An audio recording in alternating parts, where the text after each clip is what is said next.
Vi er i dag taget til BHG i Aars, som udadtil er et helt normalt gymnasium. Vi har dog nu af pålidelige kilder fået tegnet et helt andet billede af stedet. Det er det, som vi skal undersøge i dag. Når man kommer indenfor på skolen, er det tydeligt, at eleverne føler sig godt tilpas her. Arbejdsmiljøet er godt, og gymnasiet danner rolige rammer for elevernes læring. Alt i alt virker det som en god og velfungerende skole. Men blot få meter fra elevernes hyggelige hverdag herude i kantinen, der ligger lærerværelset her længere ned ad gangen. Og det er derinde, vi har fået fif om, at der er en helt anden dagsorden på bordet. Vi har derfor allieret os med adfærdsspecialist og skuespiller Adolf von Larsen. Han skal gå undercover for os og infiltrere sig i lærermiljøet for at undersøge, om de påstande, som den seneste tid har floreret på skolen, er sande. Jamen altså, vi har oplevet en del ustabilitet og usikkerhed fra lærernes side det sidste stykke tid, og altså, flere af dem viser symptomer på rusmidler og alkohol, og jeg ved ikke hvad. Og jeg har hørt fra flere elever, at de også har set nogle lærere, som opfører sig ret mistænksomt sidste stykke tid. For at komme helt til bunds i sagen, har vi derfor nu udstyret Anton med et skjult kamera. Vi håber, at kameraet vil give os de billeder, der kan dokumentere, hvad det egentlig er, der foregår på lærerværelset.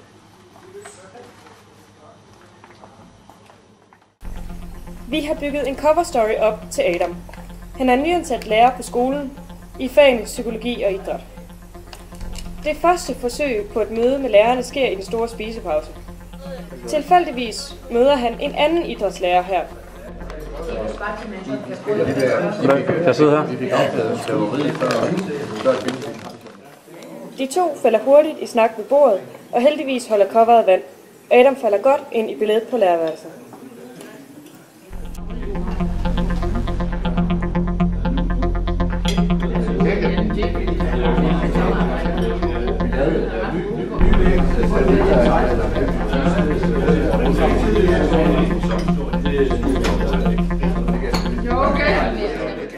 Vi er nu nået første skridt på vejen til at kunne afgøre, om vores anonyme vidne talte sandt, og om der virkelig er euforiserende stoffer i omløb på lærerværelset.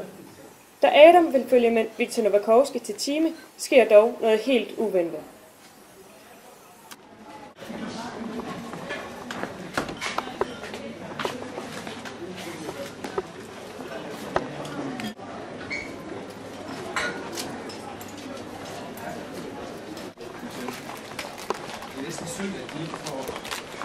Det er jo sindssygt. Jeg så du lige det. Vi skal væk herfra. Vi skal væk nu. Vi vidste godt, da vi tog til Vesthimmerlands Gymnasium OHF, at der her foregik andet end bare almindelig undervisning.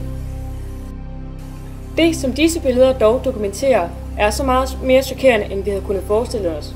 Vi vil ikke længere stå alene med det, og vi har valgt at gå til politiet med vores viden.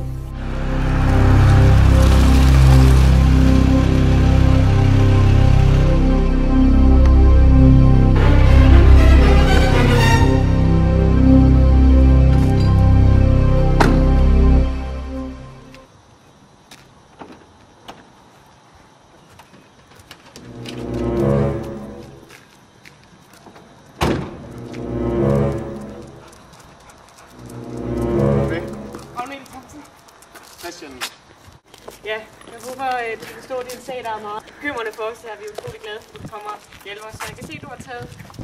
Ja, det er nok hun Link.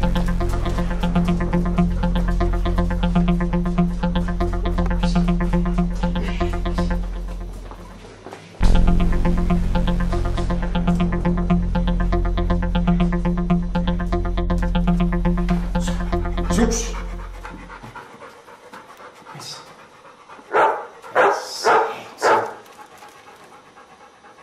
Nielsen Dorte. Ja. Nej.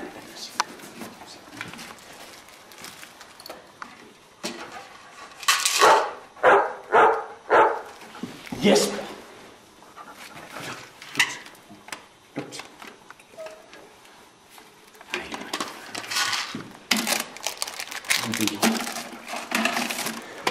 Ja.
2 uger og en klipning, siden vi sidst forlod Vesthimmerlands Gymnasium og HF med de rystende billeder af lærernes misbrug på skolen.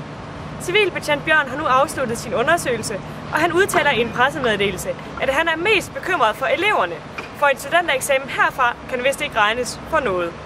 Han konkluderer dog, at så længe lærerne blot passer deres normale undervisning, ja, så vil han ikke gribe ind på nogen måde. Derfor siger vi tak herfra, og i næste uge vil vi vende tilbage med historien om Musikhuset, som brandmyndighederne netop har erklæret totalt ulovligt, og derfor nu skal rives ned.